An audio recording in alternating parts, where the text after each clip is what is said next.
Bonsoir à tous ñu ngi rafetlu ànd ak RTS 1 muy seen télévision nationale xam ngeen ne bëgg leen mooy c'est le grand rendez-vous de divertissement intelligent ma leen koy présenter donc comme chaque samedi sur la RTS 1 muy la chaîne leader. Gis ngeen également on a commencé par Guédiawaye Wakhinane Nimzatt jóge fa dem Ngor jóge war fa annonce les couleurs ak waa Kër Massar xam ngeen ne taw yi ñëw également ñu reporté war ko waaye Kër Massar ñu ngi ñëw bientôt donc bëgg leen ak Kër Massar ngeen xaar ko. Xam ngeen nag émission bi nu muy demee tey nag ñu ngi ci RTS waaye nag ci esplanade bu RTS lañ nekk donc fii la ñu amelee émission bi. Donc gis ngeen également on a campé le décor donc xam ngeen ne ñu ngi ci vacances bu ne été nag foog changement am tas bëgg leen c'est l'émission donc de divertissement bi nga xamante ne donc dafa ëmb affaire yu bari donc xam ngeen ne ci biir bëgg leen am na découverte là je reçois les jeunes talents ñi nga xamante ne machallah ñu ngi def lu am solo ci wàllu musique te amoon peut-être change wane seen produit à travers la télé RTS en jëlee leen jag ba jëlee leen wane seen opus à travers cette émission muy bëgg leen waaye tamit seen rubrique Actu Star tout ce qui est people donc dama ci ànd ak Amina mu ñu koy présenté di ay actualités yu fraîche jëm ci wàllu célébrité yi donc ci kanam tuuti mooy teew jukkal ñu xibaar yooyu waaye tamit dal leen ak jàmm c'est là où je reçois donc les grosses pointures de la musique sénégalaise maanaam les artistes de nom tey nag ma am plaisir donc ak honneur di recevoir donc ñetti artistes ñoo xamante ne macha allah ci kanam tuuti dinañ teew présenter seen opus maanaam seen single yu bees tax yu ñu génnee donc bu yàggul dara pour tëj émission bi nag xam ngeen ne bëgg leen donc pour décontracter gars yi tuuti dañu koy tëjee ak seen rubrique humour muy rebatas foofu la ñuy dajee gars yi ci ay reetaan muy affaire bu doy waar lii mooy bëgg leen dañuy tàmbali suñu émission tranquillement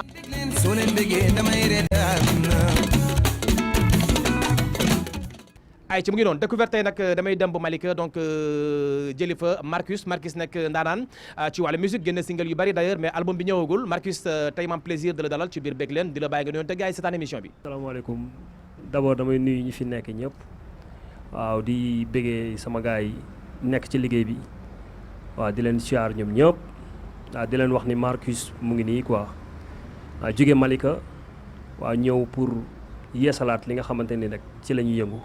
ok mais su ma la bëggoon présenter waa Sénégal pour le grand public ñi la xamagul kan mooy Marcus ak kañ la dugg ci musique également parce que sànq maa ngi koy wax maa ngi naan Marcus c'est vrai qu'il a sorti beaucoup de singles d'ailleurs yaa ngi ci ñaata singles déjà. bon d'abord maa ngi ci 12 singles. 12 singles déjà double album la wala sa album. génn single dafa xew wala pourquoi pas album pourquoi pas EP pourquoi pas mixtape. bon des fois artiste bi dina demee noo xamante ne ni du doon coobareem. des fois di ngay def ay single yoo xamante ne ni yow lii sa propre moyen la moo tax ngay demee noonu mais gënalul artiste bi noonu la demee quoi. ok c'est vrai que ba tey ci nuyoo bi dama ci toftal également Amina moo ñu présenté donc lépp luy people jëm ci bëgg leen Amina dañu lay ziar ba pare denc la ba ci kanam nag maa ngi lay ziar bu baax. waaw Ndiaye maa ngi lay delloo ziar bu baax. di kontaan ci bëgg leen namoon nañ bëgg leen bu baax. ay ci namoon nañ ko depuis 2 semaines ay ci mu ngi noonu ci kanam yaa ñu jukkal lépp luy xibaar jëm ci célébrité yi tey nag dinañu wax également ci actualité yu fraîche yu bari loo xamante ne ça fait le buzz sur la toile dinañ ci ñëwaat dans un instant ak yow waaye tamit je suis également avec United Concept donc di benn groupe de rap ñu jógee ba Mbour tey nag dañoo waa Mbour à l'honneur dañuy dem ba Mbour jëli gars yi macha allah waa United mais suñu nee United mooy union mooy mbooloo est-ce que mën ngeen ñëwaat ci nom bi déjà nom groupe bi United pourquoi pas ngeen wolofiser ko pourquoi United. salaamaaleykum déjà. téléspectateurs RTS yi et puis di wax bonsoir à tout le monde puisqu'on est à la RTS 1. c'est dafa war àdduna nag. yes yaa ngi partout dans le monde. en clair et en HD. dafa leer ay ci ñëwal. ok donc boo déggee United Concept au début mag sama copain la Bouki la man maay Sakino donc moom dafa nekkoon ci groupe ba man ma nekk sama groupe en fait ñu def benn son duo featuring donc ku ne sant ci boppam. par la suite lañ dem ba former groupe mag moom on n'a pas cherché loin quoi moo tax ñu tuddee ko concept uni donc comme dama bëggoon lu gën a hip hop ñu jël en anglais def ko United Concept. ok mais comme que vous rappez en wolof pourquoi pas mu nekkoon mbooloo concept war na mën nekk de waaw Ndiak. daanaka lépp benn la li nga wax aussi tamit mën na nekk. mais comme ni mu ko waxee rek puisque ñun xam nga nous sommes des hip hopeurs ay rappeur leen donc peut-être bu ñëw ne mbooloo xam nga en général boo ko déggee di nga ne lii xam nga groupe bu lan la quoi ay fecc en général genre affaire lay jox mais boo na United Concept rek gars yi seen xel dina dem si xam nga si ñii peut-être dañuy def rap wala affaire yooyu noonu donc aussi moo tax ñu gis tur boobu noonu quoi ak comme moom nu mu ko waxee rek puisque benn union la woon man dama nekkoon sama groupe moom mu nekkoon groupe am donc ñu dem ba maa moom def benn sound mu cartonné donc ñu gis United bi donc ñu ne dañuy jël United def ko suñu concept quoi ngeen génne seen mixtape c'est vrai que vous avez commencé donc depuis 2012 United Concept muy déjà un groupe mythique boo xamante ne macha allah yéen a ngi Mbour ngeen am base foofu gars yi vraiment bëgg leen di leen supporter waaye bu ñu nee Mbour également xel yi dafay dem ci Akhlou Brick donc Mbour yàgg ak ay ndaanaan ci wàllu musique est-ce que tey link yaa ngi dem yaa ngi jàll nicement entre comme que ça soit Akhlou Brick wala ñeneen ñu mel ne Akhlou Brick. waaw xam nga ñun moom dañoo mës a bëgg dem ak suñ concept. donc boo déggee tur bi rek United maanaam woote nañ unicité quoi. donc ñëpp ñi nga xam ne mun nañu am rapport ak ñoom. donc ñoo ngi essayé bu ñuy tëgg concert tous les années. ok donc ñu invité leen. mais xam nga en fait mënoo am rapport ak ñëpp. ok mais amuñ benn rapport bu négatif ak kenn. des fois nag boo gisee ma wax loo ko parce que da ngeen di wax United. United c'est l'union. ba pare ngeen dëkk Mbour ma gis seen benn concert boo xamante ne macha allah y avait du monde mais gisuma Akhlou Brick quoi ci concert bi. non c'est juste parce que moo tax ma posé question boobu. waaw dañoo amagul yenn liens yi. wala dañoo miinanteegul. peut-être wala dañoo amagul occasion gisee. ok moo tax yu bari mënaguñ ko am. mais peut-être bis buñ ko amee yu bari nañ ko mën a def quoi incha allah. en tout cas c'est un groupe qui a beaucoup de talent donc ñu ngi nuyu également seen manager Paco sama copain donc moom it vraiment mu ngi def liggéey bu mucc ayib ak waa United Concept. donc Malika nag c'est vrai que am na talent yu bari du yow rek laa fa xam naa fa artistes yu bari Marcus ma gis Malika am ay talent yu confirmé talent yoo xamante ne macha allah musicalement parlant c'est des vrais talents donc de la musique mais tey Malika ba tey amagul benn artiste de nom tey maa ngi koy wax boo nee Mbour tey ne Akhlou Brick ne ñeneen boo nee Guédiawaye ne Sidi Diop ne ak Ngaka Blend ak ñeneen mais Malika lan mooy problème bi ba tey moo am ay ndaanaan yu mag ci wàllu musique xam naa fa ñu bari jarul ma cité non mais ba tey gars yi fulaguñu pour le grand public xam leen à travers la scène musicale sénégalaise c'est quoi le problème. en fait loolu tontu bu yomb la quoi. mooy que ni xale bu juddoo du raam du jekki-jekki rek dox. en fait yow ñi ngay wax ni ñëpp nekk ci ay Ngaka Blindé comme bon ni nga ko cité. kenn ku ci nekk dafa am fu mu jaar. tey bu la ko waxoon di nga xam ni carrément kii am na lu mu def. you know bon Malika nag nekk dëkk boo xamante ni tamit dëkku diine la loolu kenn du leen ko. laay Maktar ok beneen chose mooy que ni bon ñun tamit ñi ngi ci yoon bi. Marcus mu ngi ci yoon bi ak yeneen artistes yu nekk sama ginnaaw wala ñu nekk sama kanam ñëpp a ngi ci yoon bi. voilà léegi nag Malika ñu ngi ñuy jàppale mais ma leen di wax ñu gën a jàppalewaat seen doom. parce que art yombul ba pare. bon musicien wala artiste ku ne xam ne ni bokk na ci liy jëmale gox kanam.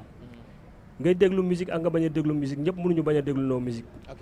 waaye musicien bokk na ci liy jëmale gox kanam ñu gën a jàppalewaat ñu ngi ñuy jàppale sax mais ñu gën ñu jàppalewaat. incha allah dimbali ñu te yàlla rek tax quoi. xam ngeen bëgg leen également waxtaan la prestation playback la donc da ngay rejoindre scène bi donc Marcus dem ci scène bi may gars yi beneen prestation playback bu tàng jër ñu daal di ñëwaat décortiquer c'est parti Marcus. fait plaisir.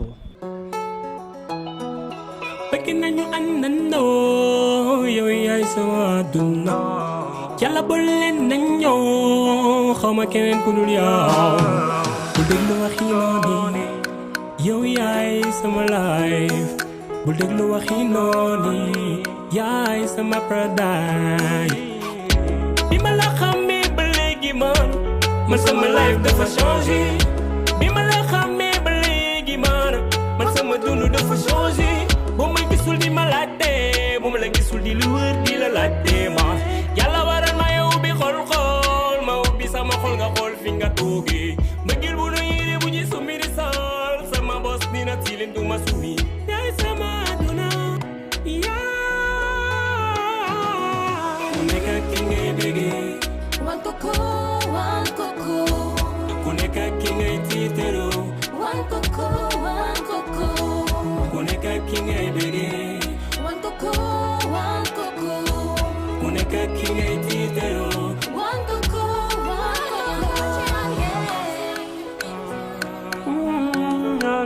no yeah nee nga saa su nekk may nekk di la tooñ teewul saa su nekk may nekk di la baalu lu ñu boole man ak yow du ay foo mën a ne ci àdduna maa ngi sawee tëddal ma di la wayal mbaa ma di la xalamal man li ma foog ne bu ma ko defee nga kontaan lu ma ci tay yaay sama nooy ku nekk ki ngay bëggee One coco, ku nekk ki ngay tiitaru one coco, ku nekk ki ngay bëggee one coco, ku nekk ki ngay tiitaru one coco. sa xul nga ma jox dina la daloo njukkal dina la wayal li la sama mbëggeel ëpp na ma doole suma tukki duma mën a yàgg yaay sama nit yee di may nital may sa ngelaw lu fee yow boo tàngee wuyul ki lay woo ki la war na la woo wuyul ki lay woo yaa may woo ma di la woo kaay fii ndaw bu gisul kamu miin wen na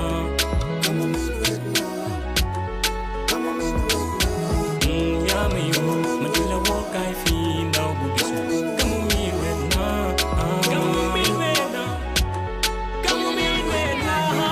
bul ma dire ci samay nawle xam nga mbëgge metti na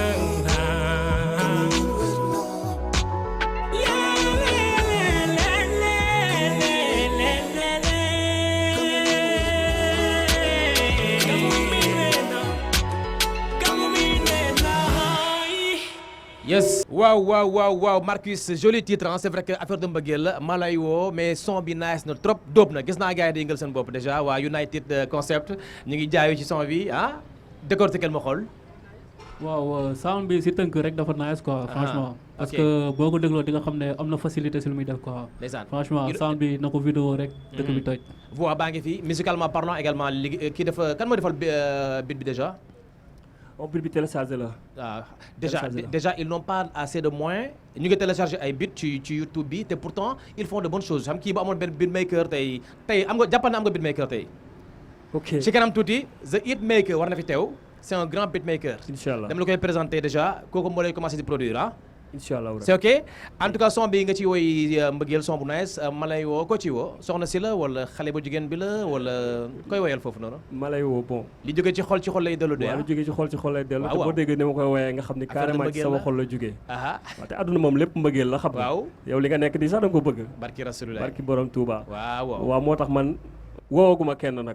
woowaguma kenn am na ñu ma woowoon mais dañoo dem bàyyi ma. mais United yéen tamit c'est vrai que génne ngeen son bu bees d'ailleurs clip bi naa trop gis naa ko donc maa ngi koy wax sànq donc Mbour comment se porte la musique à Mbour côté infrastructure côté studio ah donc côté sànq déjà moom mu ngi Malika c'est un peu enclavé déjà mu ngi télécharger ay buts xëy na manque ay moyens pour dem studio yu nekk Dakar la wala soit Malika moo amul yeneen studio yu high tech yi est-ce que Mbour tamit c'est le cas.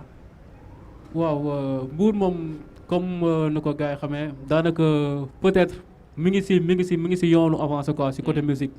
parce que ay jamono da ngay dem pour nga gis studio sax dafa jafe woon. mais léegi alhamdulilah ba studio yi ñu ngi fa ñu ngi xam nga ñu ngi ñëw nànk-nànk. lenn ka sama fa des mooy production. gars yi jàppale artistes yi fi nekk parce que ay artistes yu renommé ñoo fa nekk. ñu mën aussi lu ñuy def ñoo xam ne bu leen jàppalee rek xam nga Sénégal xam leen quoi. donc côté pop daal moo si manqué quoi. dama koy dëggal parce que découverte du ma ci dalal ku dul daanaan c'est vrai que découverte laa wax waaye c'est des talents confirmés à découvrir à travers cette émission donc muy bég leen des bons découvertes ay ci da ngeen di rejoindre scène bi yéen tamit ngeen may gars yi seen benn prestation playback bu tàng jër ñu daal di ñëwaat dans un instant pour la suite c'est parti United Concept.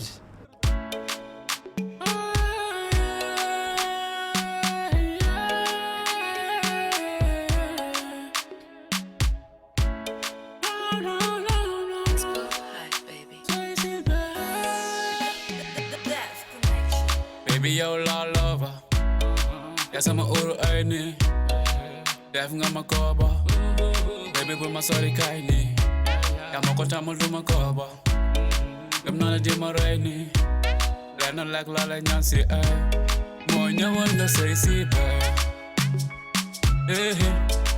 ñëwal nga sëy si na na na na ñëwal nga sëy si bay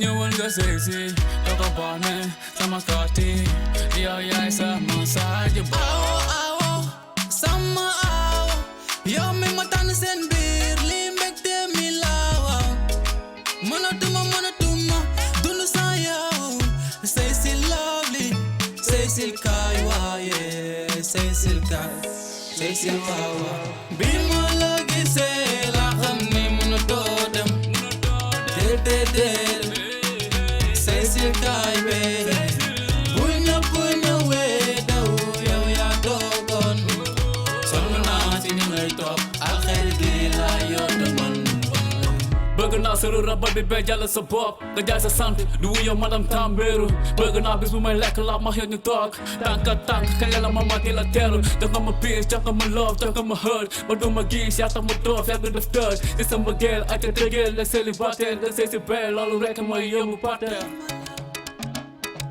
dama la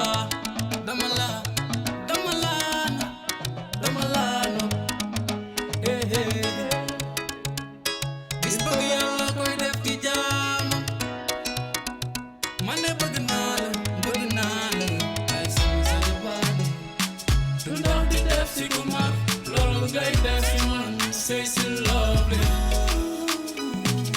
li nga toll ci man moo sori moo tax ma bëgg laa takk nga say si ma bëgg naa la bi ma la gisee la xam ni mënatoo dem déedéet say si kaay bee bu ñëpp ñëwee daw yow yaa toogoon sonn naa si ni ngay toog alxer gi laa yoon man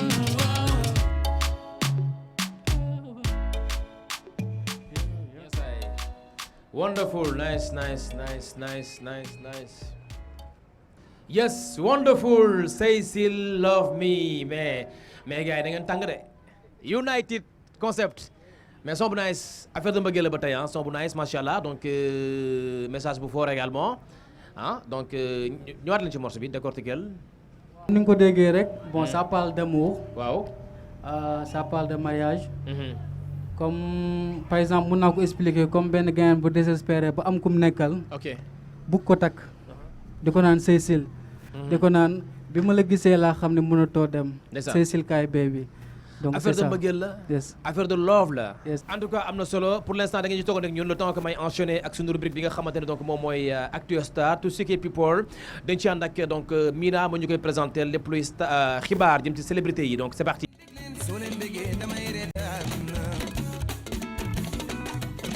Mina maa ngi delluwaat di la nuyu di la siyaar bu baax di la dalal jàmm encore une fois ci bég leen waaye yaa ñu jokkil lépp luy xibaar jëm ci célébrité yi donc tey fu ñuy commencer tey. Ndiaye maa ngi lay delloo nuyoo tey nag dañ koy commencer si li nga xam ne moom mooy mariage des célébrités Aïda Samb moo tijji gaal gi laay mën a wax parce que ki nga xam ne moom mooy Yaama. nekk mag ci Demba Guissé nee woon na ni moom moo yor caabi bi bu marié woo rek ñëpp dañ ciy topp. mais yàggul tuuti Amina Poté tamit. marié wu ñu jékki-jékki gis Marème Sy ñu gën ko xamee ci Naar Diop mu bokk ci benn série bu ñuy wax Madior ak Dior Matar Subatel tamit marié wu na ki nga xam ne moom mooy Jami Gueye aussi marié wu ñoom ñëpp ay célébrité lañ te seen mariage dafa jegantoo donc ñoom ñëpp bëgg leen mu ngi leen di souhaiter un heureux ménage ñu ngi leen di souhaiter heureux ménage donc star yooyu doog dëgg alxayri heureux ménage à vous Ndiaye dañuy ñëw nag ci Bril ak Dieyna coow li bari na. coow li bëri na. mais daal doy na waar ki nga xam ne nag. en tout cas li mu ci mën a wax mooy Bril Fight Fo c'est mon frère Dieyna sama sister la sama rakk la donc ñoom ñaar ñëpp samay rakk la ñu donc coow li bari na ñëwaatal ci coow li ba pare. waaw coow li instant bi xam nga Dieyna moom mu ngi en garde à vue gannaaw bi mu simulé benn vol jël ay téléphone ki nga xam ne moom mooy Bril li mu jël yëpp nag ci affaire jalousie la ko teg ndax dafa gis ay vidéo ak ay conversation yoo xam ne ni. Bril la ak ki nga xam ne moom moo di Marichou xam nga Marichou yàgg nañ di laam-laami ndax ñoom ñaar dañuy génn mais problème bii nag moom moo ñu ko firndeel donc instant bii nii Dieyna bi mu yëgee ni Bril porté na plainte dafa jëlaale moom ay téléphone am sax dem ba ci pont wu Ngor bi sànni ko foofu pour gars yi bañ am ay preuve donc après enquête bi gars yi dem nañ ba gis ñaari téléphone yëpp benn bi moom dafa yàqu complètement mais beneen bi gars yi ñu ngi xool nan la ñuy def pour mën ci jël pour mën a xool ndax dinañ ci am quelques éléments.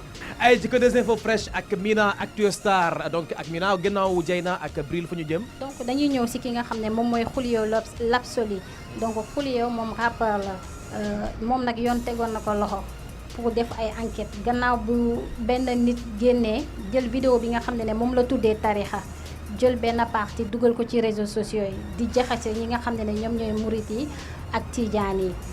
ki nga xam ne mooy Fou Malade moom nag génn na nee na ki nga xam ne moom moo dagg vidéo bi dugal ko kooku moo bëgg a tas réew mi mais Julio dafa def son bi pour li nga xam ne jubóole tijaan yi ak murit yi kal bi nga xam ne moom moo am seen diggante mais vidéo bi njàkk bu nekkee ba pare vidéo bi def na 1 an te coow bi mu ngi doog a jóg. yëpp Seydina Mohamed la ñuy roy yàlla la ñuy jaamu c'est très important donc na ci gars yi bàyyi xel yenn yi jar ko fi. ay ci gannaaw foofu ñu dem fan. damay ñëw ci Benjamin Mendy bi nekk fi nga xam ne moom mooy Manchester nan lañ ko waxee Manchester City. Manchester United. Manchester City la nekk Benjamin. voilà moom nag dañ ko suspendre gannaaw biñ ko inculpé li nga xam ne moom mooy 4 viols. pour 4 viols donc instant bi Manchester daf ko suspendre. ay ci mu ngi noonu. dañuy ñëw ci Mabo. waaw Mabo nag dañ ko xamee woon ci wolof beat xamee ko ci musique tey nag dañu génn di clash ñi nga xam ne ñoom ñooy rappeurs yi. ba pare di leen défier. tuddul tur de ñëpp la wax bàyyiwul kenn No Face nee na rappeur yëpp la ñuy suul noonu la ko waxee. ñi di woote king ñi wootewul king ñëpp ci biir. ay ci clash ego trip ci rap la bokk ay ci le dernier virage donc temps bi xaw nañu dab déjà Mina fu ñu jëmaat. donc dañ koy jeexalee ak li nga xam ne nag moom mooy coup de cœur des sénégalais muy Advisor volume donc dafa nekk woy boo xam ne sénégalais yi dañ ko bëgg. Vice come attack on the belly, tuna be min volume. Vice min belto, min don't tell your name.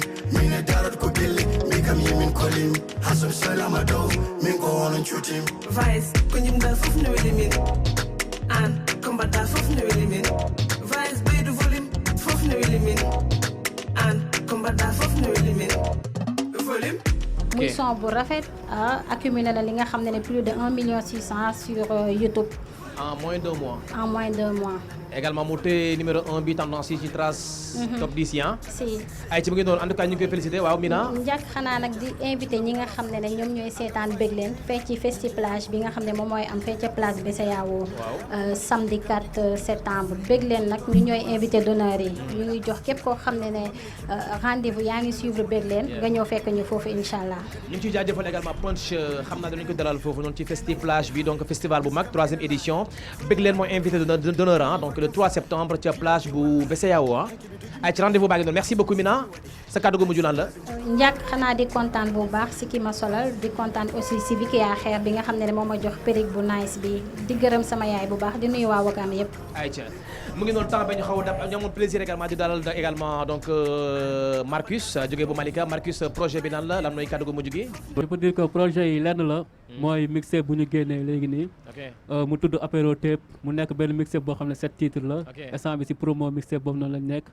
en plus ñu ngi waaj aussi benn show boo xam ne décembre bi lay am incha allah le 11 décembre. Mbour ah waaw Mbour ak benn orchestre.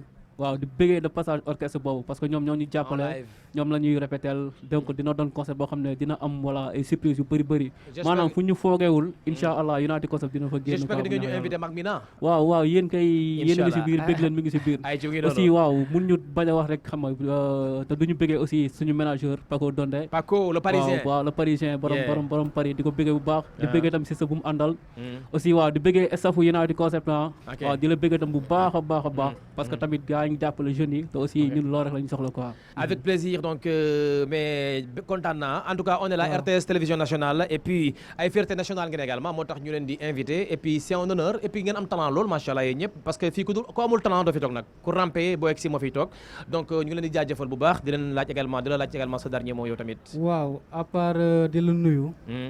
en fait di saluer invitation bi. parce que yombul. gis nañ équipe bi seen liggéey jaar na yoon sonn nañ ci trop. suñ modeste personnalité yi tamit quoi. donc di wax gars yi comme li may wax chaque jour rek fente la neex na trop.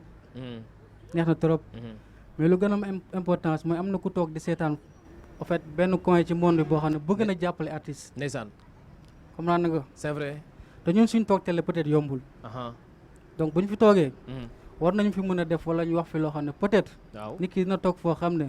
dina bëgg a jàppale United Concept. comprendre nga. ku leen bëggoon jàppale tey fan fu muy jaar sax d'ailleurs. déjà boo duggee suñu chaîne YouTube rek United Concept. ok coordonnées yëpp ñu ngi foofu noonu. ok page officielle Facebook. voilà donc di wax waa Mbour di saluer ñëpp. comme ni nga tudd sànq ak lu biri grand yi.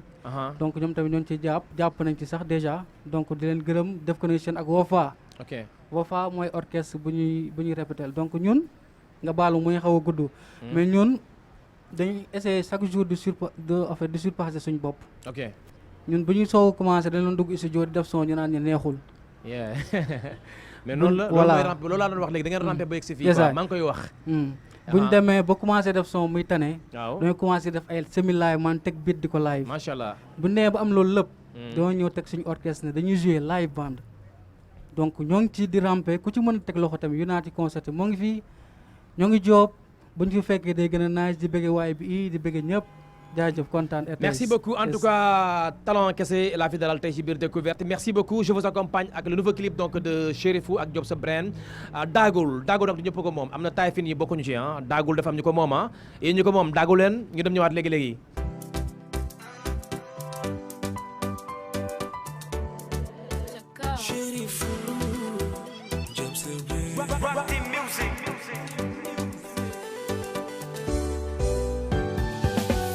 danga ni baret ma daaw moole nga suuf ak kaw ma ne daagul wane ni nga moole jàmmu sonn la sa xeetu daagu ñu ngi wey sa xeetu taatu ñu wey sa xeetu daagu lépp kaala lépp taala lépp ñu wey say gët di la gunge koñ bi desatul fonde sa xeetu daagu lépp kaala lépp taala lépp ñu wey man jommi naa yaa neex ci jong mooy boy dagu nang tengam may joy boy dagu sawang bi di ping pong may gaañu di lakk ay ching chong sama rêve mooy toog ci sa kingdom home yeah dagul num la neexe ni ma gis kenn doy ma caaya gisatuma ko ma lay jënde via dagul num la neexe ni ma gis kenn doy ma caaya gisatuma ko ma lay jënde via yow dagu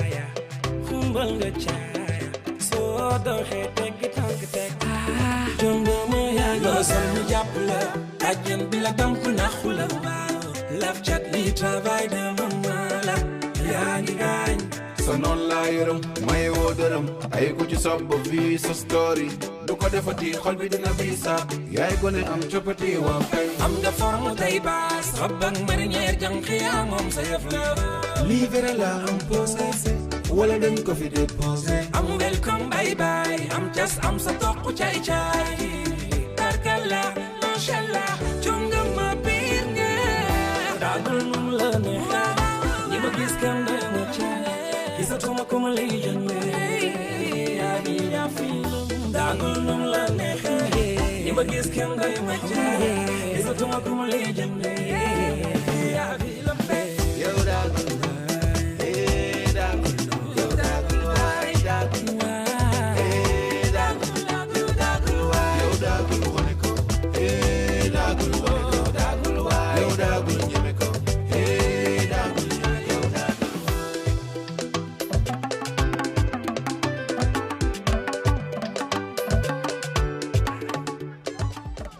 Yes, voilà, c'était à l'instant donc le nouveau clip de Cherifou et Job Brand boobu nekkoon donc Dagoul très belle vidéo ay ci dañu enchaîner dans un instant ak suñu rubrique bi nga xamante ne donc moom mooy mode des tendances ak Eva c'est parti.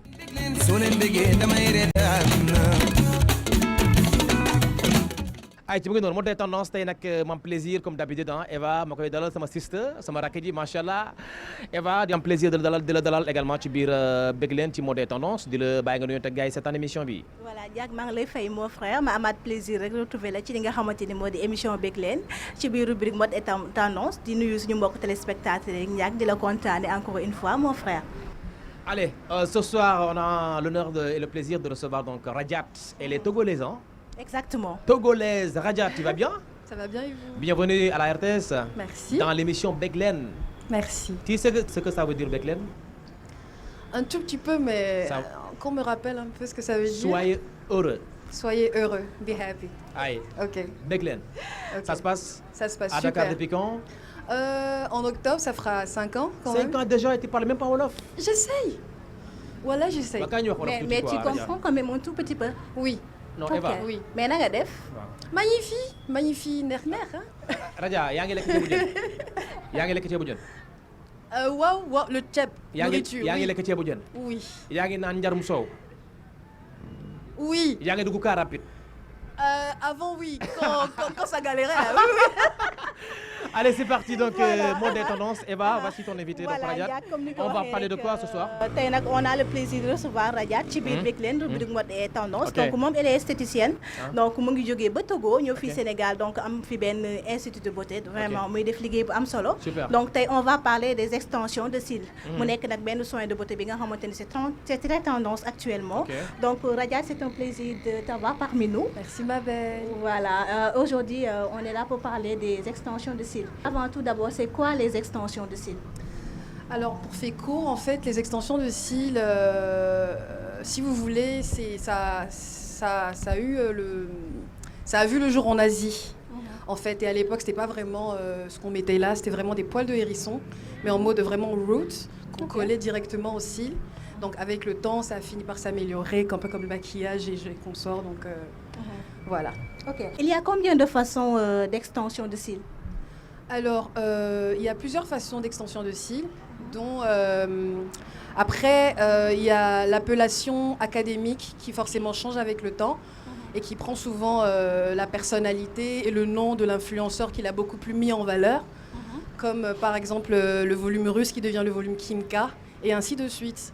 Alors, il y a la pose classique, il y a aussi le volume naturel chez certaines personnes. Il y a la pose hybride qui est le volume mixte, qui est vraiment un volume entre le naturel et le russe, en fait.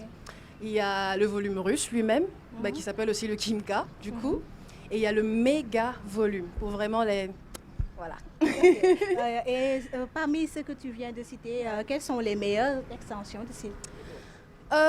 Meilleur, je dirais pas. Ça dépend vraiment de la personnalité de la personne. Si c'est quelqu'un vraiment qui n'aime pas trop se faire voir, quelqu'un qui aime quelque chose qui est vraiment discret, simple, classique, la personne ira directement vers le... Quelqu'un qui est belle, qui est vilaine, tout ça, ça joue, hein?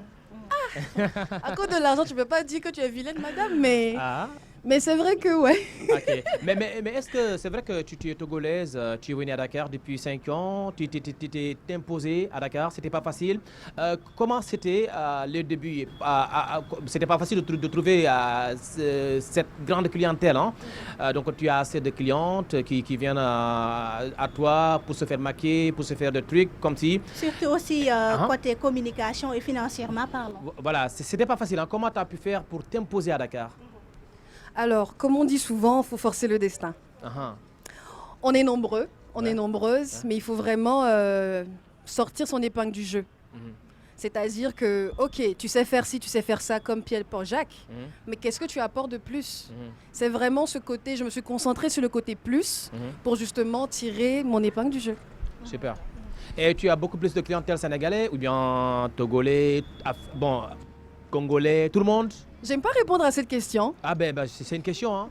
Mais j'ai beaucoup de... En fait, j'ai du tout.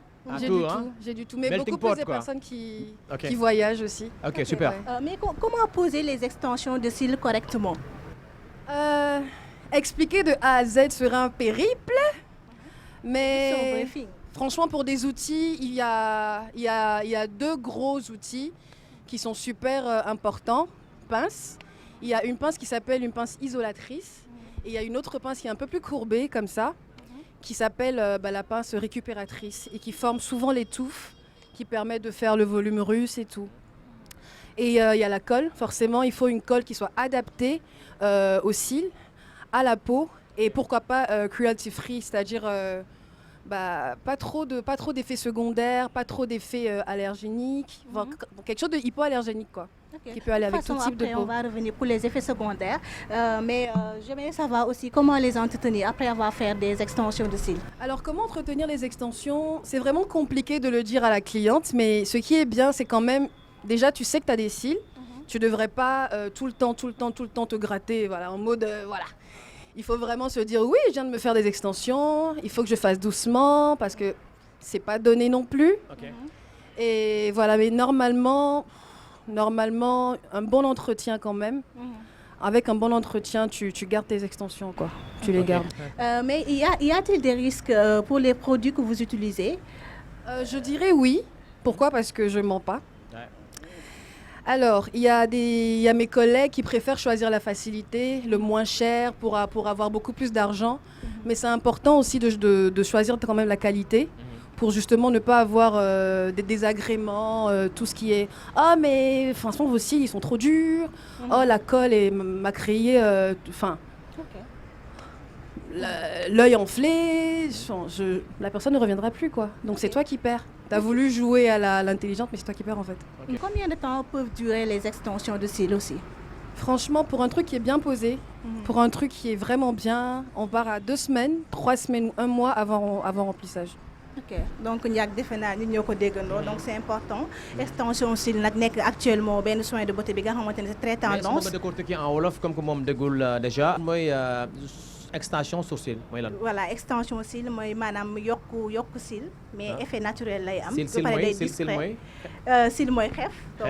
Donc yokk mais de façon naturelle. Defe naa ne tey lii laa leen indiloon ci biir mode et tendance. Allez, merci quand même, ça a été un plaisir. Donc merci d'être passé dans Merci à vous aussi de m'avoir invité. Allez, à bientôt Inch'Allah. Merci. Allez, je vous accompagne dans un instant. Eva, oui, ton dernier mot. Voilà. Ça m'a Je vous remercie Radiat d'être passé. Donc merci à vous aussi. Magnifique. Donc Ndiak, merci beaucoup yow aussi. Maa ngi lay remercier suñu mbokk téléspectateurs yi te dinañ jox rendez-vous rek prochainement Inch'Allah rabbi. D'accord, je vous accompagne avec le nouveau clip. Donc Advice, son nouveau clip déjà sorti il y a déjà 1 mois, déjà 1 million de vues sur YouTube. Hein. Le son c'est Volume. On va regarder, on revient dans un instant pour la suite. C'est parti. Alhamdulillah, kala Allah mbili mbebani, kala bidi yida hebani. Do pudi mi wade rap ndeko tepel hado. Chagal ala ne laado do nene baba hado. No min kala ne dara, musique ne jalla boy jazz. Min padi no nyalo ma ara, be mbisa do gollo war ses. Ne ngadi mi jagude mic mo derani jebe ngandam. Yide weltinde pitali dum wonno yendam. Advice woni indam, amne kala gide bindam. Suka modo jibi chimdam, wona gide fode innam. No pugu mi dami fof, Allah woni mi ko bureyam. Ko yidi fo webat, gido ko asuko jureyam. Vice comme attaque on est ready, tu ne baies min folim. Vice yimin belto, min dum tan yonim. Min e darat ko gelle, mi kam yimin kolim. Hasan salama do, min ko on chutim. Vice, kunyim da fof ne weli min. An, combat da fof ne weli min. Vice, bay de volume, fof ne weli min. An, combat da fof ne weli min. Volume. Yani mo nani mo, yani mo nani mo, yani mo nani mo. Volume. Yani mo nani mo, yani mo nani mo, yani mo nani mo. Volume. Yani mo nani mo, yani mo nani mo, yani mo nani mo. Volume. Yani mo nani mo, volume. Yani mo nani mo. Chagal sikse, anango paramandeja. Muni funi fadi mbeja. Jimna mngala frontière. Ankam Vice unjeida. Minjeyam ko Mauritanie. Minjeyam ko Sénégal. Minjeyam ko Mali, Guinée, Gambie, ko Bingel Afrique. Futa tora futa masina. Futa jalambe da askina. Mela ko mbamini keptina. Nani indami olel. Dum wadi beydu mi golle. Dum kadi beydu mi dole. Melody je enembeya. Ena wobe higher. Music me in a liar. Flojina la dana kaya. Believe I can fly. Gidanje wallahi. Hanke be do give me daddy. For some music for me wadi. Hay sell you been check on the belly. Tune be the min volume. Vice yimin belto. Min dum tan yonim. Min e darot ko gelle. Mi kam yimin kolim. Hasam salama do. Min go on and shoot him. Vice, kunyim da fof ne weli min. An, combat da fof ne weli min. Vice, bay de volume, fof ne weli min. An, combat da fof ne weli min. Volume. Yani mo nani mo, yani mo nani mo, yani mo nani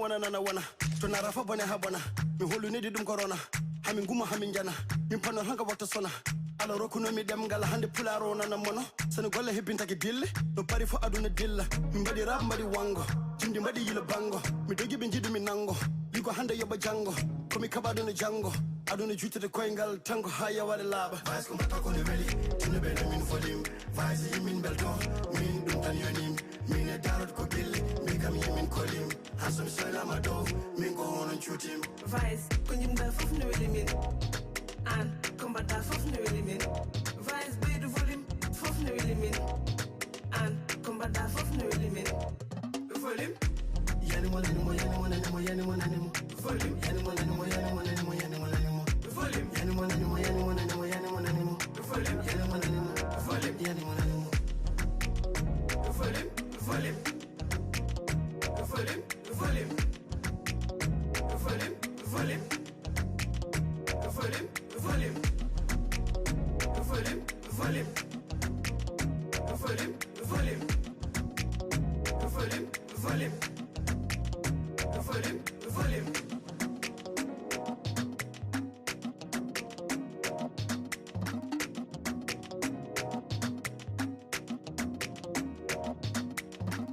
ay ci voilà mu ngi noonu donc seen émission Beg Leen se poursuit tranquillement xam ngeen bu ñu demee ba tollu fii nag dañuy enchaîner ak suñu rubrique bi nga xamante ne donc moom mooy dal leen ak jàmm foofu lay recevoir donc les artistes de nom ñi nga xamante ne sénégalais yi xam nañ leen ba pare wala bokk sax ñu leen di commencer xam par le grand public sur la scène musicale sénégalaise. soo leen bëggee damay reetaan tey nag ma am plaisir donc di dalal benn couple comme li ñuy waxee xam ngeen da ngeen di gis Mabo di gis également yeneen couple yu mel nii donc tey nag ma am plaisir honneur di recevoir donc Princesse Gamel moom nag macha allah daaw ba ma koy recevoir daaw boobu nekk gol ci couple bi mais ren moom macha allah ki koy produire moo ko ne ciix beatmaker bi moo ko ne ciix loolu ci fula la bokk fula. ak fayda ak fayda. ak jom. da nga jongee nag. ba pare. ay ci Gamel maa ngi lay souhaiter la bienvenue di la dalal jàmm. merci Ndiak ba Pouledjeri. namm naa la ak doole. waaw noo vacances oo nii. xam nga dama lay gis sama xol bi di gungundaati. xam nga da nga soxor. da nga doy waar. da nga génne lu bees tax. dëgg la duppee ko vacances. dëgg la muy un duo de ouf. franchement dëgg donc muy clip bu nice donc ngeen génne ko yaak Hitmaker. Hitmaker nag dama koy présenter au Sénégal moom il est dans l'ombre donc moom beatmaker la. comme li ñuy wax IS 814. comme ñu ne ñu mel ni ñoom. moom nag c'est un grand beatmaker d'ailleurs mooy sa borom kër. ngeen di liggéeyandoo ngeen am ay projets ensemble depuis longtemps. ngeen génne également benn duo bu nice donc bëggoon naa xam duo bi amour bee ko waral wala liggéey bi rek moo ko laaj. loolu mooy sama question bu njëkk waaw loolu duo bi sénégalais yi ñoo ko laaj naturellement parce que depuis Weesu na Love gars yi ñu ngi doon xaar Hit ak Gamel def une chose ensemble duo bi génn ci dara et noonu la ñu amee benn projet bu ñu war a génne bi mooy nekk premier single bu war a génn ci projet bi tey am naa lu rëy xam nga dafa am lu rëy ñu bëri dañu la laaj ana jëkkër Princesse Gamel bi fu mu nekk xanaa dootul du feeñ ma tey feeñal naa ko nag tey gars yi ñu ngi doon wër réseaux sociaux yi di jéem a lañ bët naan Princesse Gamel dafa am jëkkër man leen waaw kan mooy jëkkëram dëgg naa artiste la léegi nag feeñ na Princesse Gamel c'est vrai que génne nga son bu bees dinañ ñëwaat ci son bi dans un instant donc muy vacances une très belle chanson une très belle vidéo également donc muy projet bu nice mais le temps que may ñëwaat ci yow damay nuyoon tak également Papa Laye nag nekk ci Subatel Musique yaa ngi foofu Subatel Musique ci Matar dama lay bàyyi nga nuyoon te gars yi cette émission bi. waaw maa ngi lay ziar di la nuyu di la jox sa wàccuwaay. di kontaan lool ci invitation bi. di nuyu waa label Rock Music. mu jógee foofu fa laa bëggoon ñëw doguma la. mu jógee foofu Rock mi ngi nekk wala Subatel parce que man Job moo ma yónnee say bagages dama wax say wax mais Subatel laay gis à chaque fois te pourtant Job dafa yor label. ok posé nga ma question bu am importance. parce que. Rock Music moo defar produit bi nga gis ni tey. d'accord jébal ko Maxu Subatel mu def ci dooleem def ci mën-mënam. tàggoo be nice quoi. waaw non tàggoo bi mu nice. non donc ay relation professionnelle la ñu am. ndeysaan am na solo yow nga am ay fans yu bari macha allah donc ñu bari di la topp ci réseaux sociaux yi ces clips di am ay des milliers de vues lu ma gën a marqué également loo génnee également mu neex sénégalais yi donc loolu yàgg joow la wala qu'est-ce qu'il y a parce que vraiment gis naa ne tu es très aimé par le public non loolu yàgg liggéey la rek. ndax sénégalais yi dofuñu. ñoom chaque jour lu ngeen leen di jox bu fekkee c'est un pur produit de qualité. dañ koy recevoir. parce que mélomane it ba tey ñu ngi fi.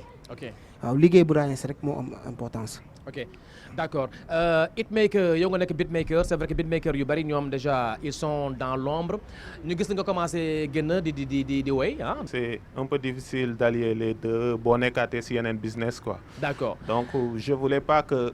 qu'on focus sur beatmaking bi ba mu xaw a étouffer un peu carrière musicale bi. moo tax ma xaw ko def un peu en avant. d'accord gën a focus sur carrière bi. mais ba tey maa ngi job ak ay artistes di produire ay artistes. comme ñan par exemple. maa ngi Odidi la dernière fois bu Seven Shot artiste rappeur la Princesse Gamel wax ma lu ma la def mook Dame Sen tamit c'est moi qui les produit. ok d'accord mais bëgg naa ñëw juste avant en dehors de la musique seen histoire yaak Gamel c'est vrai que Gamel sama sister bu baax la donc yàgg naa ko xam mu nekk ku gëm boppam nekk jigéen bu mën gër ku am jom ku gëm musique également donc lan la woon commencement bi xamante bi nu mu demee projet la woon musique la woon benn bit boo doon defar par xool xale bi mu cekete nga ne non kii production plus lay doon seen xamante ak seen couple parce que Princesse Gamel quoi qu'on puisse dire elle est célèbre gars yi xam nañ ko dëgg la donc noo def tey ngeen gën discrètement ba mariage yu am tey gars yi doo ko xam ne da ngeen nekk yéen ñaar waaw li olof di wax ku yoddu sëqët rek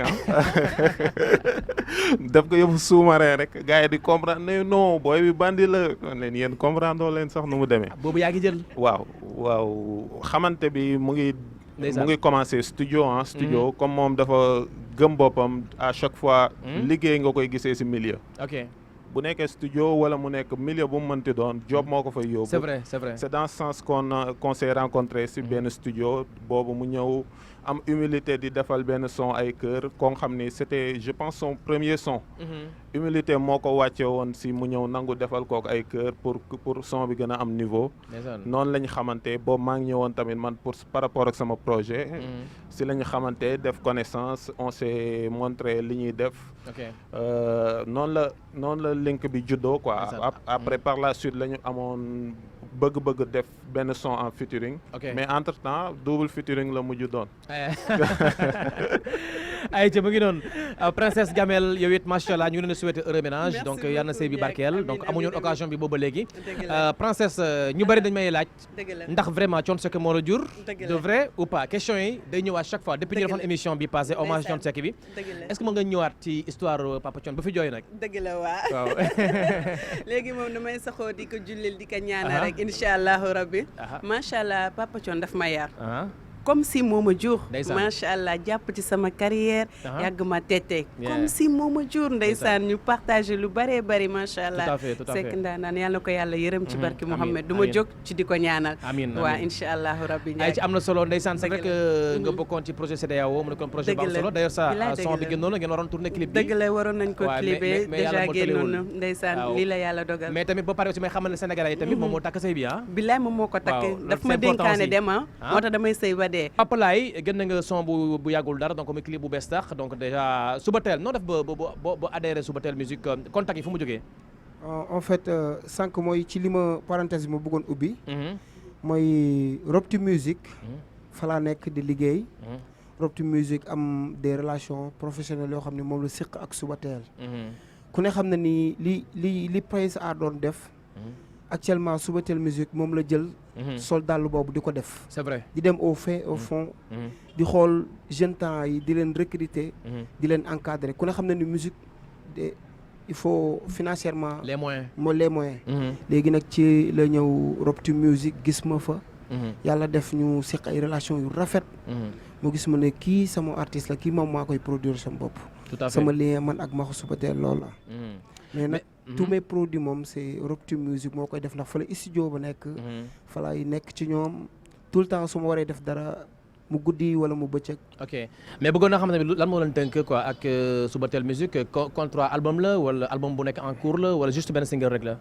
non juste benn single la ndax wàññi boo gis ci benn lay tàmbalee ok surtout un artiste boo xam ne xamagoo ko booy def da ngay def benn ok nga xool lu mu lay jox revenu bi yàlla def nag ñu def single bi mu am des revenus yu positifs yoo xam ni tey jii tax na ko ñemewaat ba yàlla def na man tamit ci sama côté avancé naa bu bari job naa presque lu mat ñaari album tekki di xaar rek am na solo mais nag xam ngeen bëgg leen waxtaan la prestation playback la da ngeen rejoindre scène bi couple bu nice bi après ngeen may gars yi benn son rek vacances c'est parti ayca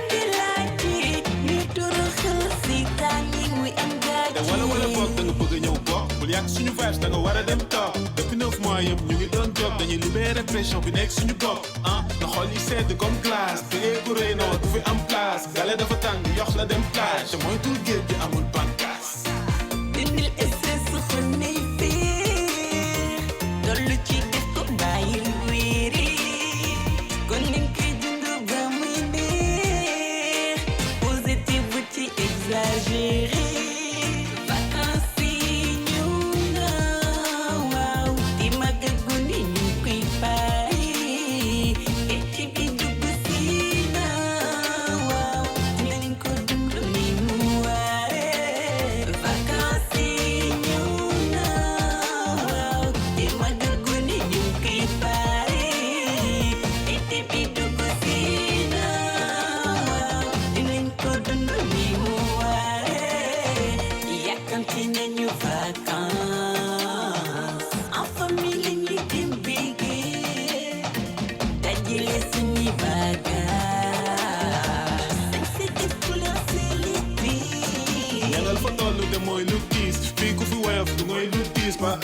yàlla may ñu piis te ñëpp dund te injustice la gis xeexoo yu bëri noo jarul di wëri te boo koy ne delli na fees ay page di nga gis gone yu fi mag seen âge di nga gis golo yu fi rëcc seen kaay na waajur yi yar seen doom jox leen yelleef ak lu ñu moom ñooy seen alal te ñooy seen koom def leen si ñoom gore ak jom da nga tegi ñaaw teef soo xamee fu mu jaaree li nga fooy booy xamoon ni mu raaree vacances sañu gane ñu ngi pare dañu wane ni ñu mëne bile année zéro arrêt dañu pare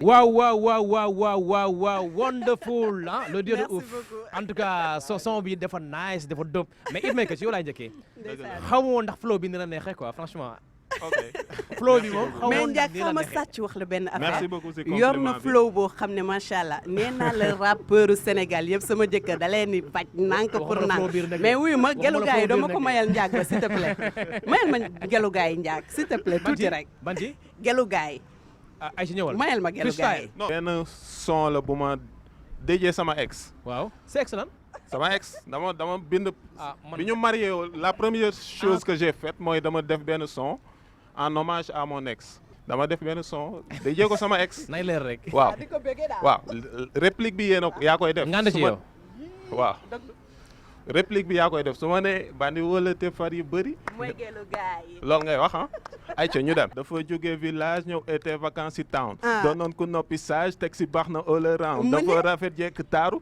ñëpp ne dafa yaru te mooy dalu ndakaaru soppeeku ba ñëpp waaru dafay aju rakkaaju dafa mel ni ku ñu toppe tëju nan kaaju faju virus mode bi la chopé bëri copine yu branché xamul lu géej gi di riir bëgg shopping du laajte xamul ñu ba ko si biir bandi wala te far yu bëri mooy gelu gars yi mais franchement flow bi yombul ci rap donc vraiment hitmaker machallah donc est-ce que mën nga ñëwaat un peu ci sa début. parce que boo nee déjà am nga 5 clips ça veut dire que yàgg nga ci musique donc man personnellement maa ngi lay doog a découvrir à travers Princesse Gamel donc mën nga ñëwaat ci sa début carrière.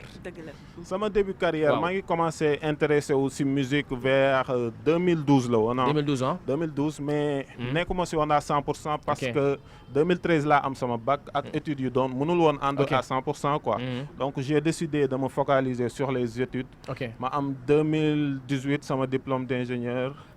Après si la concentré aussi musique. yaa ngi liggéey ci. oui je suis également ingénieur en télécom. mais nooy allier liggéey bi ak musique bi souvent musique dafa fiir musique dafa fiir mais on parvient à boole musique ak beatmaking ak def suñu carrière. déjà sama carrière ñett ak sa carrière. waaw ak bosam. oui ma ak bosu madame aussi ak bosu madame bien évidemment et ça 2018 la ñu pare 2019 ñu génnee suñu premier single officiel bu tudd Evo Trip. entre boobu ak léegi nii bii moo nekk suñu 5e clip. donc c'est en l'espace de 2 ans on a eu 5 clips ce qui veut dire que ñu ngi si job bu metti et que kafuñu quoi. machallah en tout cas am na solo trop donc damay ñëwaat ci yow Princesse Gamel dans un instant mais voilà Pape Laye c'est vrai que yaa ngi ci label bu mag maa ngi koy wax sànq déjà yaa ngi Subatel Musique c'est pas évident Subatel Musique donc c'est un grand label duñu faral di jël ku dul artiste confirmé maa ngi wax sànq noo def ba dugg fa yaa ngi ñëw ci loolu yëpp et tout mais tamit franchement bëgg naa mu nekk projet album nag parce que am nga talent te gis naa ne ni la gars yi di toppee également gis naa clip bi nombre de vues yu muy am également booy tëgg soirée également gis naa ne day fees am nga base loolu machallah est-ce que tey doo imposer gars yi tamit vraiment parce que talent moo tax ñu wóolu la nga imposer leen album aussi c'est très important. ok li nga wax noonu dëgg la. waaw loolu mi ngi des ci maxu. mi ngi des ci moom rek. ak ci yow aussi ak non man pare naa. man déggalu ma la mbër du pare day préparé wu. mbër du pare day préparé wu de te man tout le temps maa ngi ci. ñoom ñoo tourné clip bi. waaw Ziz moo ko tourné. Zizar moo ko tourné. ok son bi maa ngi ko defee biir Rupture. ok ndax ñoom ñoo yor sama musique. ok mais sama production. Subatel moo ko yor. d'accord souvent tamit damay gis Subatel musique c'est vrai que label la am nañ seen chaîne YouTube et tout mais gis naa ne artiste bi également war na mën a am chaîne YouTube officielle comme par exemple Papa Laye officiel. am nga ko mais pourquoi say œuvre muy dugg foofu noonu pourquoi ci contrat yi doo préciser que sama clip bu génnee sama chaîne laa koy dugal. waaw loolu c'est très important aussi parce que rupture mën na am aussi. dëgg la waaw loolu moom loolu mi ngi dépendre ci ni ngay waxtaan ak doomu aadama bi rek. bu fekkee moom moo def production am. mi ngi dépendre wax nga ko léegi mi sans dépend ci contrat bi rek. lu contrat bi validé. loolu mooy am. peut-être buñ joobee ci leneen. mën nañ joob ci côté plateforme yeeg. côté digital beeg. mais côté YouTube beeg yooyu.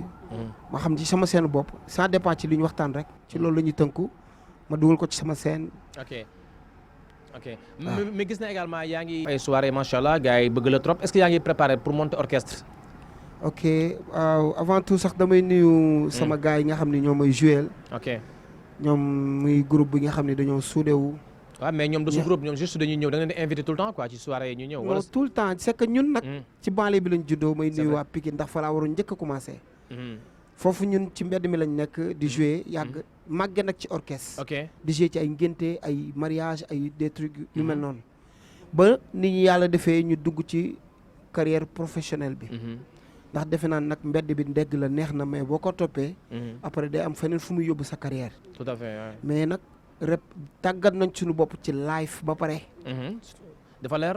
tàggat nañ suñu bopp ci live ba pare. non orchestre bu suudee laa bëgg orchestre boo xam ne c'est à ton nom orchestre boo xamante ne bii orchestre Papa Laye la fixe. waaw loolu moom maa ngi ci. waaw loolu moom maa ngi ci nag ndax xam nga orchestre doo ko jëlee noonu. da ngay def ay da ngay segg di xool ba ngay daj nag. ci bi nga xam ni. lii ñeme nga leen jëlee fii yóbbu leen à l'extérieur. ñu jouer ak yow. ok waaw am na solo mais est-ce que yéen tamit yéen ngi envisager bientôt commencer def ay soirées en live monter benn orchestre pourquoi pas xam nga beatmaking boo ko toppee rek neex na quoi. demee studio defar sa beat wooy arrangé mu neex na quoi. Sénégalais yi bëgg nañ ko c'est des singles officiels et tout. mais est-ce que yéen ngi envisager dans l'avenir de jouer ci ay salles pour gën a jege seen ay fans également c'est très important. dëgg la c'est vrai actuellement ñu ngi woon ci démarche yooyu sax macha allah pour waajal lu rëy a rëy te communication bi yëpp incha allah Ndiak yow laa koy dénk ndax Ndiak da nga bokk ci sama carrière. da nga ma yàgg taxaw yàgg ma jàppale non c'est rare c'est rare nga gis tey artiste jeune talent mu toog tey remercier kii di animateur mais dañ ko war di def ndax sans yéen ñun duñu dem wax dëgg neex yàlla yéen a ñuy jàppale yéen a ñuy yóbbu fi ñu toll tey ndax njaag da nga fidèle da nga xam ni ngay jàppale ba pare da nga sincère ba pare da ngay teg nit ci code da nga dëggu macha allah loolu dama la ciy remercier avant dara boo ci tegoon tama taasu lay doon mais tama daf ñëw sori barki yéen tamit bokk mu ngi noonu battre bi après waaw incha allah waaw non jégal naa la non bu ma amoon ñu ñaar wala ñett ñu mel ni yow Sénégal fii laa ko waxee kër gu mag gi muy RTS da doon fekk princesse weesu na fii na parce que njaag day apprécier njaag da nga koy yónnee lu nice danaan la waaw lii nice na nga yónnee ko mu des mu ne la ma sœur liggéeyaatal dafa dëggu kon tey jii bu ñu amee ku mel nii ci musique sénégalaise dañ ko war a fësal ñu delloo la njukkal remercier ñaanal la ndax parce que taxawu nga fi keneen ku dul princesse Gamel njaag dundal waay mais nag man dama bari kersa nag bàyyi li ngay def mais nag ku dul ndaanaan du toog ci plateau bi parce que à vrai dire dañuy segg quoi yow da nga rampé bu yegg si fii yow tamit macha allah donc je me rappelle depuis des années donc nga def ci musique bi neenam nga yàgg ko bëgg neenam boobu xamagoo Diop non xamagoo Diop boobu yow laa xamoon waaw neenam am na solo donc bëgg leen mu ngi noonu donc waxtaan la xuus ci waxtaan bi la musicalement parlant waaye nag prestation playback la dans un instant dañuy enchaîner donc ak Pape Laye génn single bu bees sa wet laay fanaan sa wet laay bëgg laay tëdd waaw sa wet laay jurgoto loolu moom ñu la ko wayal waaw xam nga nag musique bi léeg-léeg du acharné suñu benn frère wala dara bu ñuy génnee nañ xool li ñuy def bu baax a baax muy tem boo da ngay jóge ci A B C mais ñëw rek xool benn fléau bu jeex tëb leen rek nga di profité daw dugg studio def ko day nekk benn affaire boo xam ni benn vague la rek bu vague ba xase xam nga vague moom bu xase ba def nii waaw c'est fini léegi nag nga bëgg cee toppaat fekk ni liggéeyoo artistes yi li ma leen di digal mooy ñu liggéey s'il te plaît ñu liggéey waaw am na solo parce que tamit boo dégloo son bi di nga xam ne lii am na écriture mu yéegee léegi di nga déglu grand baa ngi nii moom tamit beatmaker la soo sistaa ngi ne toog dina déglu bu baax parce que tamit fii kenn doful producteurs yi ñi ngi fi te bëgg leen ngi nii tamit du fi dara ko dul daanaan tamit mu ngi noonu producteurs yi ñi ngi fi ñu mel ni Maxu et les autres ñi ngi fi gis nañ ñëpp man dama jàpp ni sax Youssou Ndour bu yeewoo ñi gën a ñàkk mën ba ci ñi mag ñi daw ba ci ñag dina ku fi génn télé xam na la aji da ngay rejoindre scène bi yow tamit nga may ñu ci yow laay papa laay bëggeel yëpp na sama xel mi bëggeel keroog fajar la soo jant fenkee mu doo di lay jant mbëggeel di fenk na fekk ma sa buntu kër sa yaay booy dàq ma te xamul ni yow lay wër su xol doon tàggoo duma xañ sama sago su xol doon tàggoo duma toog di weetooy topp naa la yooni yoon nga dox dem sa yoon sa lalu mbëggeel bi nga ma dencal baby kañ laa ci fanaan sa wet laay bëgg nelaw sa wet laay bëgg nelaw sa wet laay bëgg nelaw ba yendoo sa wet laay bëgg nelaw sa wet laay yow bëgg nelaw sa wet laay bëgg nelaw yow nelaw ba yendoo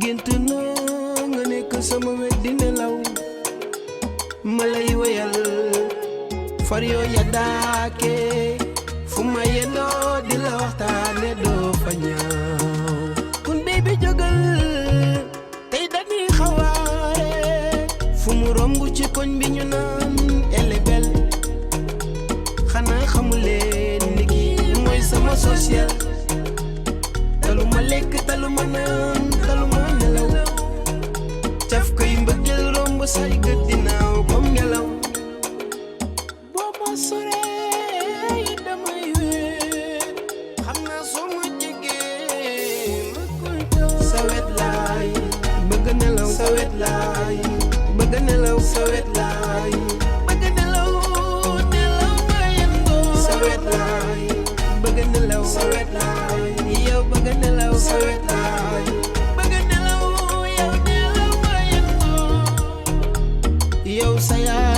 yàlla santam kenn du ko rax loolu nekkul ci diine te amul ci téere bëggeel amul géwël amul géero waaye sama yaay moom nee na bëggul am nga ni alal du sëy waaye tari du sëy sama yaay moom nee na bëggul man la faal élégance ak samay maami damee ay sama yaay moom nee na bëggul ñun dem ba yaasin sagoor baaba yaasin sagoor waaye sama yaay sawet laay bëgg nelaw sawet laay bëgg nelaw sawet laay bëgg nelaw nelaw ba yendoo sawet laay bëgg nelaw sawet laay yow bëgg nelaw sawet laay bëgg nelaw yow nelaw ba yendoo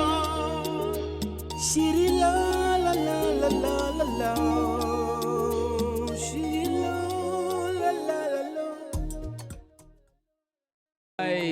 ay ca Papa Laay sa wet laay ba tey leeragul ah Papa Laay sa wet laay Papa Laay sa wet laay waaw sawet laay bëgg a nelaw sawet laay bëgg a fanaan sawet laay bëgg a toog ndeysaan ndeysaan loolu dama ko tëdd guddi xalaat ko xam ni nit ku nekk boo soñoon ki nga bëgg mu nekk ci sawet ndax léeg-léeg nit ki dalay sori ndeysaan nga nekk ci xolam ak xelam yaa ngi daal soxna si de su ma tukkee du fanaan ci néeg bi néegu xale yi lay fanaan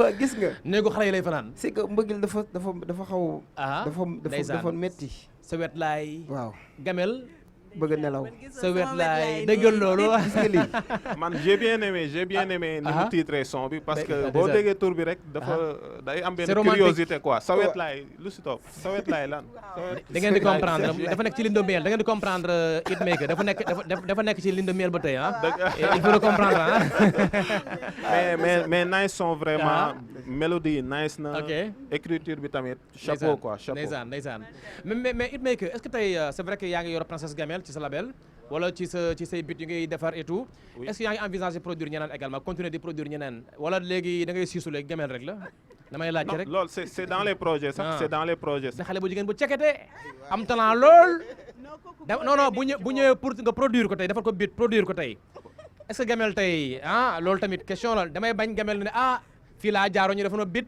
far nag marié ma te kii macha allah damay fañ bit bi rax est-ce que tey yéen a ngi sóoraale loolu yëpp. Ndiak après dinaa la woyal lu neex ñu bàyyi question bi. non mais question la mais y a tant de jeunes filles qui ñu am talent macha allah. non c'est vrai non ñoo xamante ne dañuy soxla Hitmaker dañ ko soxla. non c'est vrai Sénégal yëpp talent la. man nag yàlla dafa def macha allah xam naa fi ma jaar la ci musique ak des fois danaan ma. yërëm ma damay liggéey.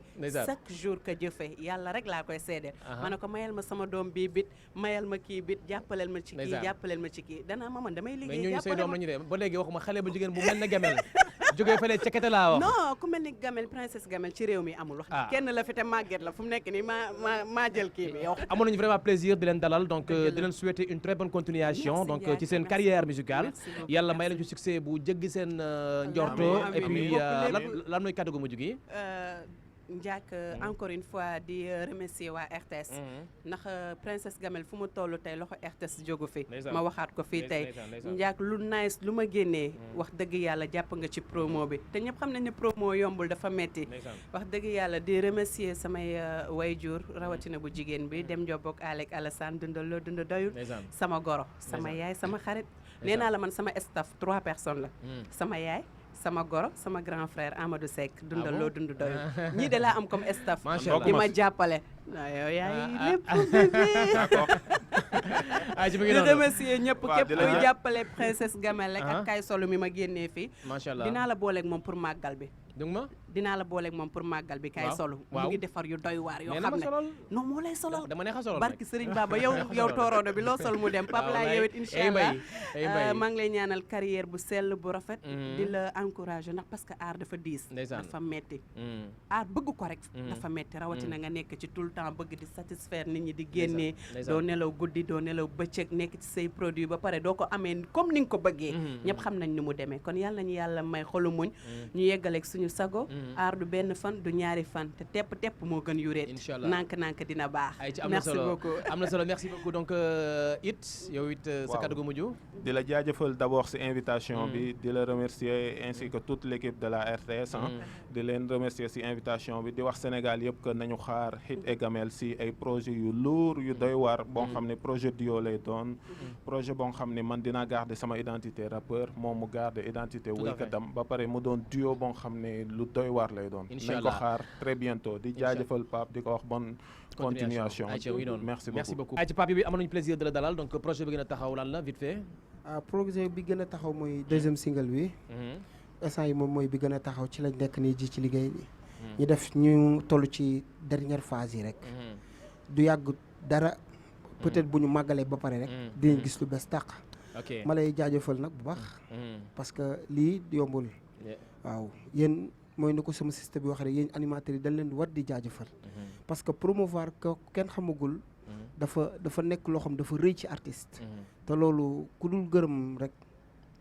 artiste bu ci dul gërëm rek boobu fekk na li ngay def da nekkul ci yow mais loolu mooy àdduna loolu mooy Sénégal je vous accompagne ak le nouveau clip donc de IS 814 ak Djiba affaire de mbëggeel la ñu xool ko daal di ñëwaat ngeen xool ma ci bët nag clip baa ngi noonu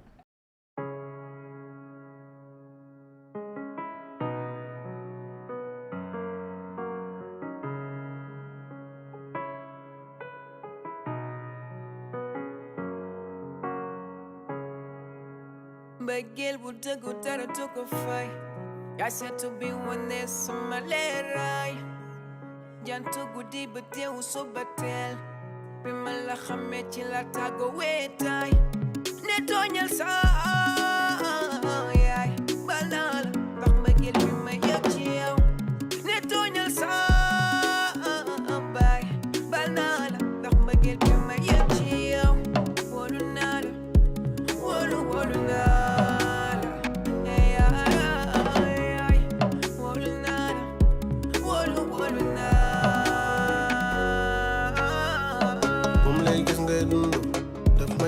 baby sum lay gis ngay reetaan daf may dundal waaye sum lay gis ngay dund daf may dundal baby sum lay gis ngay reetaan daf may dundal waaye xool ma ci bët ma xool la ci bët ñun ñaar la rek mbëggee la neex xool ma ci bët ma xool la ci bët ñun ñaar la rek mbëggee la neex yenn saa nga jékki-jékki woo ma nga mer ma ne mbaa jéppi woo ma nga ne ma noonu yenn saa nga xool ma rek ma reetaan yaay sama buumu xol yaay sama buumu xol boo meree ba gedd daf may metti boo defee ba ñuy bëgg naa la seet si duma si xool sax pabek mais bi naaw bi buntu bi soxna si dang ma jàpp sambal te duma génn te billaay wallaay yow lay fecc si baal yaay sama mélodie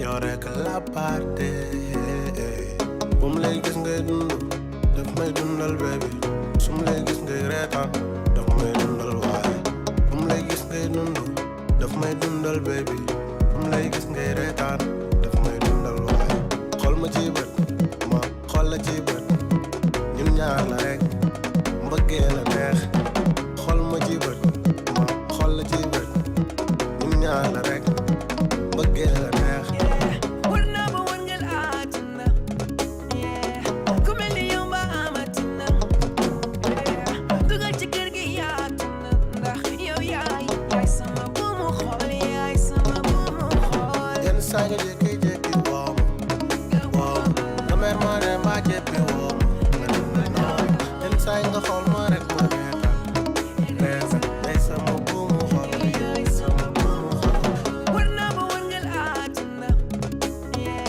ku mel ni yow ba amatina dugal ci kër gi yaatu na ndax yow yaay sama buumu xol yaay sama buumu xol ayca mu ngi noonu fi ñuy jeexalee émission bi nag à chaque fois muy seen rubrique rebatas pour décontracter gars yi tuuti donc wàññee stress bi c'est très important donc ñu ngi tey la samedi am samedi moom macha allah gars yi dañu war di reetaan di bëggee loolu tax ñu créé bég leen donc dañuy jeexal émission bi ak rebatas. soo leen bëggee damay reetaan. ma ci ànd ak Dadi ay ses invités. Alaaji Njàng le petit Dadi. ana ci loo ne. maa ngi lay siyaar. mbaa yaa ngi am jàmm. maa ngi lay kontaanee. ayca mangoog maa ngi nuyu ñi nga xamante ne si ñoo ñuy teewlu ci télé bu mag bi di RTS 1 maa ngi leen di ziar bu baax a baax a baax di ziar bu baax a baax fa nga xam ne fa laa jógee mu di diwaanu yëmbal maa ngi leen di kontaane bu baax a baax yaa ko mbeel maa ngi lay ziar bu baax a baax ma nga foofu maa ngi leen di kontaane ayca mu ngi noonu tey na nga may gan donc Sindax. waaw Sindax kii mooy Sindax. man Sindax lu tax Sindax avant tout. moo jaaxal lu tax tuddoo kaña tuddoo mbot. xalaat naa ci ba tuddoo unku nga ne Sindax. pourquoi nga choisir Sindax mais unku ak Sindax benn la. ah boo ko seetloo benn la. c'est que dañ maa yeb rek unku moo daax. damaa nelaw ba yeewu rek ñu tuddee ma loolu. kii mais ma accepté ko papaam dafa amul woon xar. seen kër bi mu juddoo amuñu woon xar. waaw. xam nga Sindax day daw rek. waaw. côté yooyu la rek. ay ci amul ñëpp bu ñu demee ba toll fi nag yéenay doxal man damay toog di seetaan gars yi également di seetaan di reetaan di bëggee doxal leen ayca ma ngoog Sindax bi ñuy ñëw am na loo ma doon expliquer naan bi ngay ñëw ci yoon bi fekkee nga ko waaw waa leeral ko ñuy seetaan waaw bi ma ñëw ci yoon bi damaa dafa am sama benn xarit boo xamante ni moom xam nga noonu ndekete mbëggeel nag moom day dofloo waate quoi kii sama benn xarit la mi ngi tudd Cheikh Ndiaye waaw moom day teel a xëy 7 heures du matin lay génnee kër ga mais Cheikh na jugee ko na kër ga ñëw na ba rond-point Colobane gis na jaaykatu dàll bi jàdd na ci biir na ko dàll laa bëgg gaañ bi na ko dàll yaa ngi nii demal fee nga xool waaw ñëw na fa 9 heures di wër ay dàll 10 heures jot na Cheikh a ngi wër 11 heures jot na Cheikh a ngi wër dàll yi ba midi Cheikh a ngi wër dàll waaw Cheikh kañ lay pare Cheikh wër na dàll 11 heures midi 1 heure jot na añ jot na Cheikh arrêté wër dàll yi dem añi ñëwaat dem na xamul lan lay añ sax ndax dàll bi mu bëgg a seet mu dem añ ñëwaat di wër dàll yi 16 heures Cheikh a ngi wër 17 heures Cheikh a ngi wër ba 18 heures ba doon place ñëw ne ko mais Cheikh yow gaañ yow tamit nag booba tey yaa ngi wër mais man damaa bëgg tëj sama place bi damay ñibbi waaw mu ne ko talon ñaam bi laa doon seet mais bi ma fi gis dafa nëb talon carotte laa seet bu am bu zone ay ci ba tey amul ñeb de doxal leen dadi man fi may dem soriwul de man suñu waa koñ dañoo woote di waxtaan ak man pour def ma imam yow mi waaw imam mel na waaw man lu ma wax maa ko fekke léegi bi may ñëw dama gis xale bu jigéen bi ci oto bi tafu waaji waaw téléphone waaj la gel bi tafu waaw coow li bëri moo jël téléphone bi jëlu ko mais ndaw si dafa boole ñaar dafa sàcc téléphone bi ñu koy war mu wan ko maa ko fekkee man bàyyi naa wax lu ma gisul man ma daa leer imaam lañ may waaj a def ndaw si tafu téléphone bi ñuy woote sonnerie bi ci noppi lay génn nii ñu koy dégg mais xamuñu fi téléphone bi ne maa ko fekkee man bàyyi imaam foog ñu xoolaat imaam foog ñu càmbaraat imaam bi ñu xoolaat imaam bi foog ñu xoolaat imaam waaw ndaw si comme que receveur bi mu ngi commencé énervé mu ni nañu dem police bu ñu àggee ñu gérer situation parce que man sonn naa ndaw si boole ñaar sàcc ak wan commencé ñaq di tooy ñu ñëw ci buntu police bi commandant bi daa génn ko ndaw si ti da nga xëcc mbéj réel ndaw si daanu xëm dañ kaa sotti ndox mu ni bëri xulli bëdi bii bëdi góos bi nii 4 appel en absent yi ci la génn fii nii 35 vocal ci beneen bët bi maa ko fekkee man lu wax maa ko fekkee imaam wàññil dañ may waaj def imaam lu wax maa ko fekkee kii waxuma la imaam waaye li xam sax du ko def kii du li xam du li xam li muy wax ni du li xam xam nga dafa am loo xamante ne si dañ cee génn fan yi muy tam xarit te ku ne xam na ni yu ci baree bari da ciy xew waaw mam information yoo xamante ni si faaw ma jox leen ko ndeysaan du ma ci dugg du ma dugg ci yooyu jaa ngeen jëf mbokk yi ginnaaw bi ñu génnee ci korité jóge ci tabaski génn nañ tamit ci li nga xam ne moo di tamxarit ku ne tamxarit na cere te ku ne cere ne doomu ndayu laalo ubbil journal bi ñu fekk fa laalo ma nga takk morceau bu xonk di fësal ay kàddu na xaram la mu ca wax ba jox ñu ko mooy sama diggante ak cere altine la ak talaata bés doxul ci diggante bi jaaykatu cere yi rek ñoo ñu bëgg a jaxase da ngay gis kuy jaay cere naan bu am laalo bu amul laalo ñi koy wax ñëpp ay fu lañ maanaam wéruñu di samay kàddu laalo moo ko wax RTS yéen a kaay moom moo leen di nettali lu doy war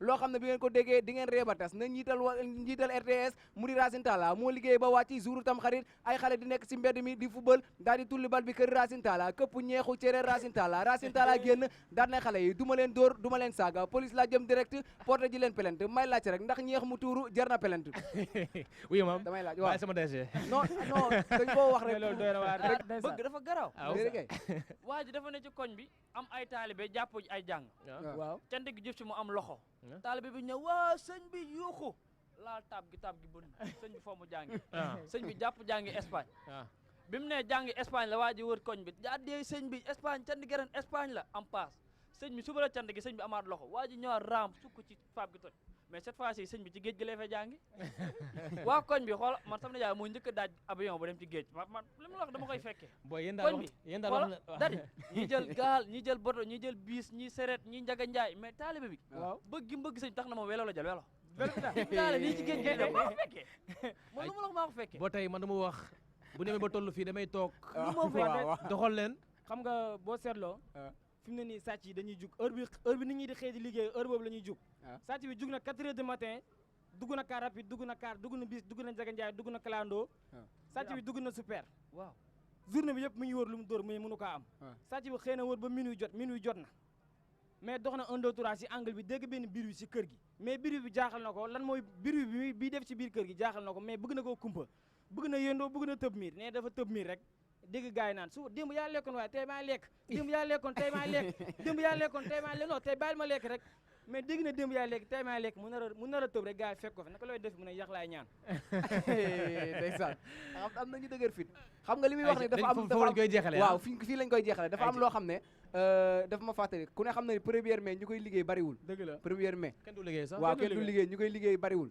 sama classe gi rek ñoo koy liggéey waaw ñun rek ñoo koy liggéey sàcc bi waa ji dafa yor iPhone 12 waaw jugee Kër Massar pour ñëw buntu Pikine waa ji dugg ci taxi bi yor iPhone 12 waa ji ñëw ba buntu Pikine wàcci ñibbi këram dem ba këram lamb ay poosam dajul iPhone 12 bi mu xam ne ci taxi bi la ko bàyyi waa ji jël téléphone du jabar ji woo iPhone 12 bi waaw chauffeur bi moo décroché waaw ne ko iPhone 12 bi de man de wax dëgg yàlla nekk bañ a tooñ moo tax fa nga ko waddal fa laa ko teg maam ca taliba la teg iPhone 12 bi waa ji ne ko d'accord waa ji ñu toog 2 heures de temps waa ji woowaat téléphone bi benn waay moo décroché allo ku baax maa ngi ziar waa ji ne ko waaw téléphone bi nga yor de maa ko moom iPhone 12 la waa ji muy waxal ne ko weddiwu ma la de ndax dama koo for waa ji ne ko léegi comme sama téléphone la nan laay def ba jot si waa ji ne ko mën na ne mu ne ko da ngay ñëw buntu fan boo ñëwee ma jox la sa téléphone waa ji ne ko waa d'accord waa ji génn na këram jël na taxi waxaale naa taxi bi 3500 la wax ak moom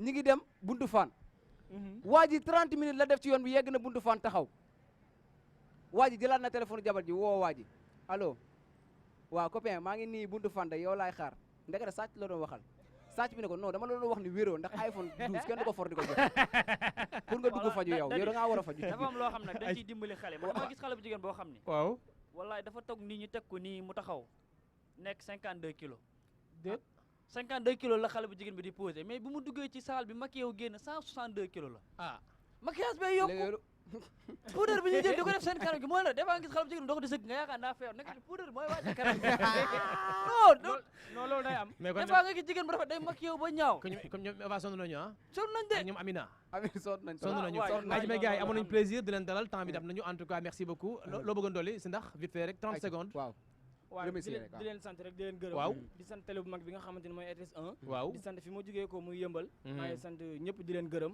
di sant sama waa troupe waa Nour sam su dugul commencé si Raba ba ci suuf di nuyu ñëpp di leen jaajëfal bu baax a baax man damay bég ci daat yi bég ci yow tamit tey la ñu mos a bokk plateau ma lay suivre lu bëri nag macha allah di béggee ñëpp waa RTS 1 parce que RTS 1 ay wax la tubaarkalla di kontaan ci réew mi ñëpp di bëggee waa Guédiawaye ga ma jógee di kontaan ci ñëpp merci beaucoup merci Dadi ayca kontaan ci ñoom bu baax a baax encore une fois nee naa leen mënu maa jeexal te du ma tudd fa nga xam ne fa laa jógee mu di diwaanu yëmbal ayca waxoon nga ko sànq maa ngi leen di kontaane yàlla seen jàmm mu yàgg merci beaucoup ça a été un plaisir d'être avec yéen depuis 17h l'émission est à présent finie rendez-vous inchallah donc samedi prochain ci beneen numéro bég leen